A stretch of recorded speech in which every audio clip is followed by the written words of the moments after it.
السلام علیکم ورحمۃ اللہ وبرکاتہ۔ ہنستے مسکراتے پیارے پیارے ننھے منھے ہوشیار سمجھدار ساتھیوں، خوش آمدید، جہاں آپ روزانہ سنتے ہیں رنگ برنگی نئی پرانی ہستی ہساتی سیکھتی سکھلاتی مزیدار کہانیاں۔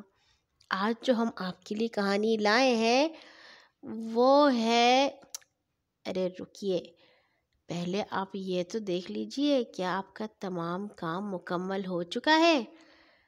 اگر کام وقت پہ ہو جائے تو ہی اچھی بات ہوتی ہے، ورنہ جو بے وقت ہو اس سے فائدہ نہیں ہوتا۔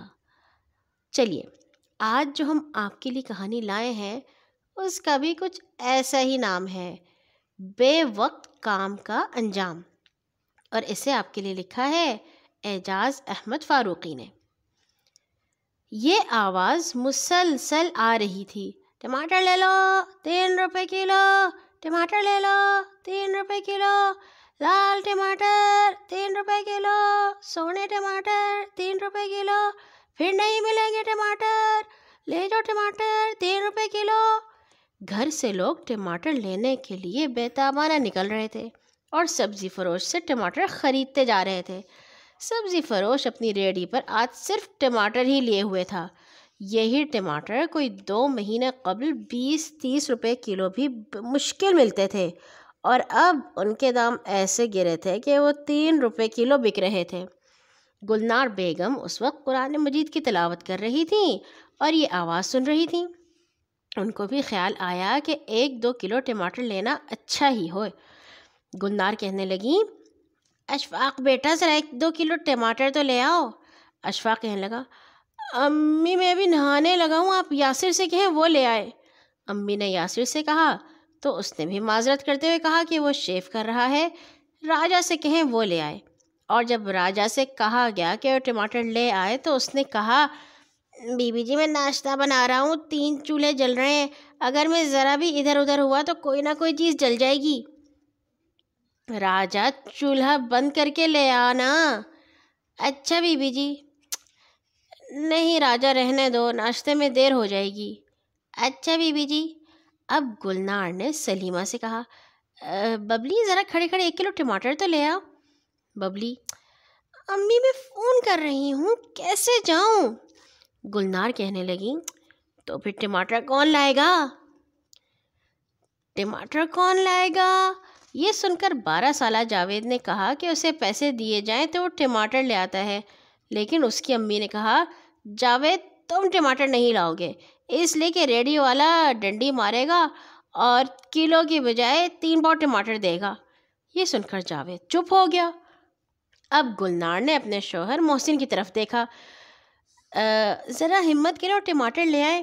محسن، میں ٹماٹر لے کے آؤں؟ گلنار کہنے لگی، جی ہاں۔ کیوں؟ اور کوئی جو نہیں لا رہا؟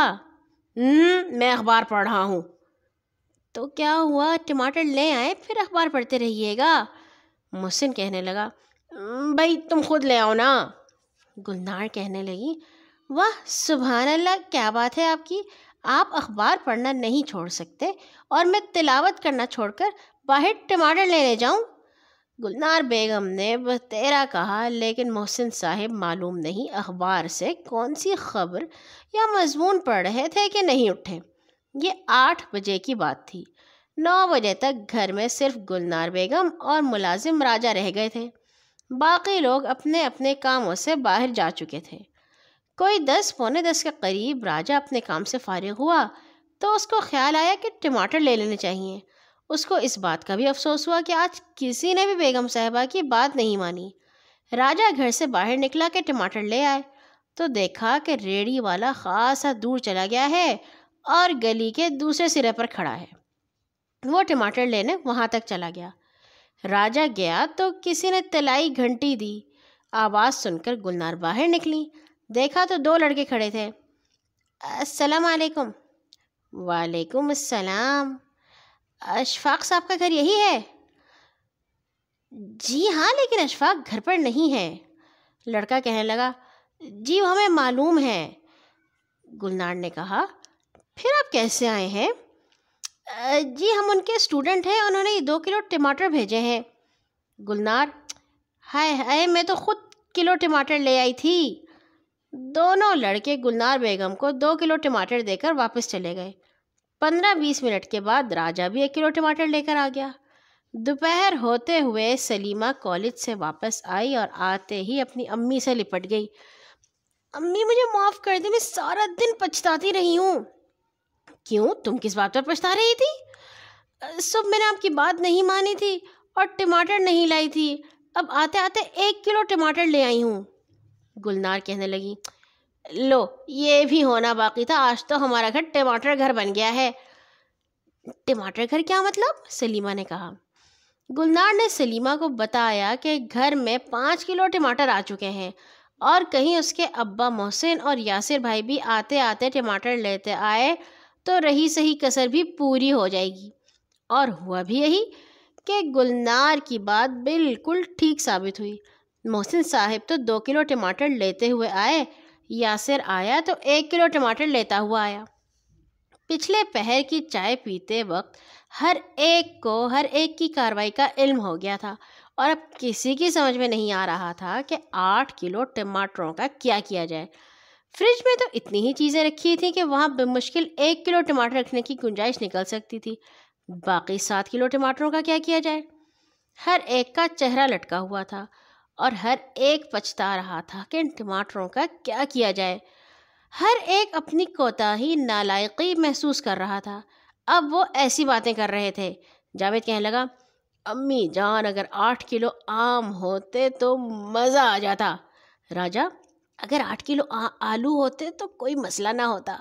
سلیمہ: اگر یہ 8 کلو بیسن ہوتا تو پکوڑے تل تل کر کھاتے۔ یاسر: اور اگر یہ 8 کلو کھجوریں ہوتی تو کیا بات ہوتی۔ اشفاق کہنے لگا: اگر یہ 8 کلو انگور ہوتے تو میں انگوری سرکہ بنوا لیتا۔ گلنار کہنے لگی: اگر تم میں سے کسی ایک نے بھی یہ کام وقت پر کر دیا ہوتا ٹماٹر ہمارا منہ نہ چڑھا رہے ہوتے۔ گلنار کی بات سن کر سب نے چپ سادھ لی۔ کچھ دیر بعد جاوید بولا: امی جان، میرے ذہن میں ایک ترکیب آئی ہے۔ وہ کیا بیٹا؟ ہمیں چاہیے کہ ان ٹماٹروں کے سڑنے کا انتظار کریں اور پھر ان خراب ٹماٹروں سے ان لوگوں کی خاطر تواضع کی جائے جو آئندہ وقت پر کوئی کام نہ کریں۔ یہاں ہوئی ہماری کہانی ختم۔ اب پتہ نہیں کہ گلنار بیگم کے گھر والوں نے 8 کلو ٹماٹروں کا کیا کیا۔ جو بھی کیا ہو، آپ لوگ اس بات کا دھیان رکھیے کہ ایسا نہ ہو کہ ایک وقت پہ کام نہ کرنے پہ، صحیح وقت پہ کام نہ کرنے پہ آپ کے گھر بھی اتنے ٹماٹر جمع ہو جائے اور آپ سر پکڑ کر بیٹھے رہیں۔ کل آئیں گے ایک اور نئی کہانی کے ساتھ انشاءاللہ۔ سونے سے پہلے اپنے لیے اور تمام مسلمانوں کے لیے دعا کرنا مت بھولیے گا۔ اللہ حافظ۔